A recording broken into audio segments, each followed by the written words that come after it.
Hi everyone, welcome back to my channel cook with Riya. তো দেখো আজকে চিকেন কারি রেসিপিটা দেখাচ্ছি। তার জন্য লাগছে চিকেন, আর লাগছে পেঁয়াজ কুচি, আদা এক টুকরো, রসুন, আর লাগছে আলু, শুকনো লঙ্কা, আর লাগছে গুঁড়ো মশলার মধ্যে ধনে গুঁড়ো, হলুদ গুঁড়ো, জিরে গুঁড়ো, আর গরম মশলা আর গোটা মশলা আমি কিছু নিয়েছি, শুকনো লঙ্কা, গরম মশলা আর তেজপাতা। তো ফার্স্টে আলুগুলোকে তেল কড়াই গরম করে ফার্স্টে আলুগুলোকে তেলে দিয়ে দিয়েছি। তো ভালো করে আলুগুলোকে ভেজে নিচ্ছি। আলুগুলোকে ভেজে নেওয়ার পর আমরা এবার আলুগুলোকে একটু ভালো করে ভেজে নিয়ে তারপরে আলুগুলোকে তুলে নেব। দেখো আলুগুলো ভাজা হয়ে গেছে, এবার আলুগুলো আমি তুলে নিচ্ছি। গ্যাসটা একটু কমিয়ে দিলাম। এবার আলুগুলো তুলে নিয়ে এই তেলটার মধ্যে আমি ফোড়নে দিচ্ছি তেজপাতা, শুকনো লঙ্কা, গোটা গরম মশলা, আর দিয়ে দিচ্ছি জিরে। আমি সেটা তোমাদের দেখাতে ভুলে গেছিলাম, তো এখন দেখিয়ে দিলাম। ভালো করে এগুলোকে নেড়ে নিলাম।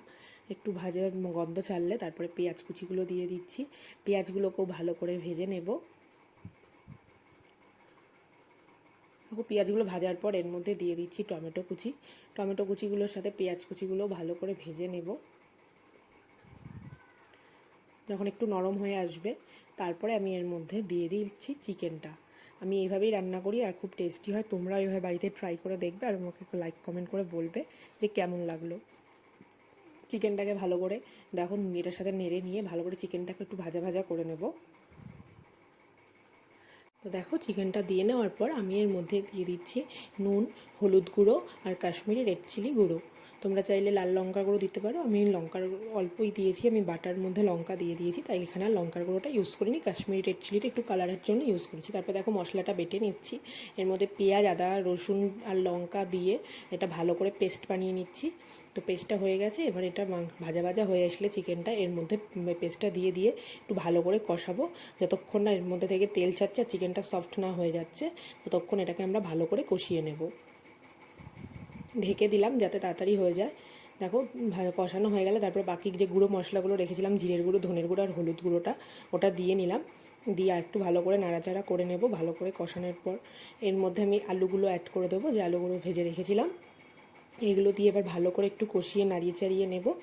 তো এরপর আবার একটু ঢেকে দিয়ে এর মধ্যে একটু কষতে দেবো। তেল দেখো প্রায় ছেড়ে এসছে, আর কালারটাও কত সুন্দর হয়ে এসছে।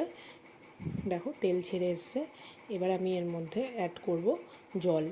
ভালোভাবে কষে গেছে, এর মধ্যে আমি এবার জল অ্যাড করে দিলাম। তোমরা যে যেমন খাবে সেরকম, আমি একটু জল দিয়েছি বেশি, কারণ আলু ছিল, আলুগুলো জল সোক করে নেবে, এর জন্য একটু বেশি জল দিয়েছি। তোমরা চাইলে একটু অল্পও দিতে পারো, একটু বেশিও দিতে পারো, তোমাদের ওপর। ভালো, আচ্ছা তারপরে ভালোভাবে নেড়ে নিচ্ছি। ভালো করে নেড়ে নেওয়ার পর ব্যাস একটুখানি গরম মশলা দিয়ে দিলেই আমাদের চিকেন কারি একদম সম্পূর্ণ রেডি। দেখো একটু ওপর থেকে গরম মশলা ছড়িয়ে নিলাম, হয়ে গেল। এবার ভালোভাবে সুন্দর করে নাড়াচাড়া করে নিয়ে গ্যাসের ফ্লেমটা অফ করে দেবো। ব্যাস আমাদের চিকেন কারি রেডি। কেমন লাগলো তোমরা অবশ্যই জানাবে, আর আমার চ্যানেলটাকে অবশ্যই তোমরা সাবস্ক্রাইব করে দেবে। Bye, tata. সবাই খুব ভালো থাকবে, সুস্থ থাকবে। পরের ভিডিও